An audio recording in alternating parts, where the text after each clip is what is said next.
আজকে আপনাদের এখানে কি হলো?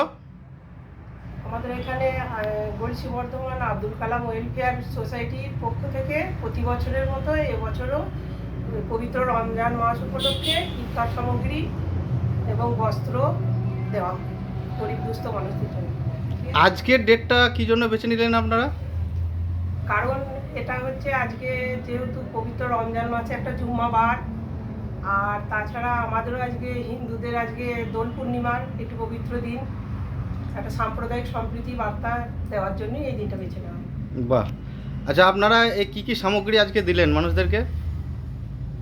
আজকে ইফতার সামগ্রীর মধ্যে আছে চিঁড়ে, চিনি, আর ছোলা, তেল, খেজুর, সিমাই, লেরুয়া, তারপর হচ্ছে সাবান, এগুলো আছে ইফতার সামগ্রীর মধ্যে।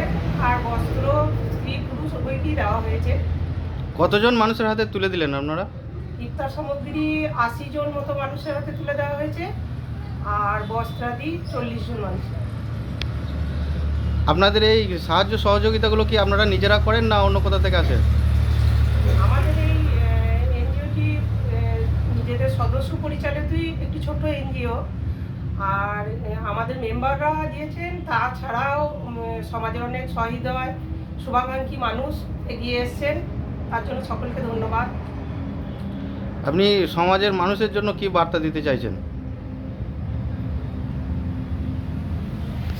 সমাজে এটাই বলতে চাইছি যে সমাজে তো বেশিরভাগ একটা শ্রেণী সবসময় একটু নিচের দিকে পড়ে থাকছে। তাদের তো ধরুন তাদের তুলে ধরবার জন্য আর একটা শ্রেণীকে এগিয়ে আসতেই হবে। তাহলে সেই মানুষ যেন সবাই এগিয়ে আসে তাদের সাহায্যের জন্য। সবাইকে নিয়েই একটা সুস্থ সমাজ তো গড়ে উঠবে, ধরুন সেই জন্য। আপনার নাম আর পরিচয়? আমি গলসি বর্ধমান আব্দুল কালাম ওয়েলফেয়ার সোসাইটির একজন সদস্য। আমার নাম রীনা ঘোষ। ধন্যবাদ।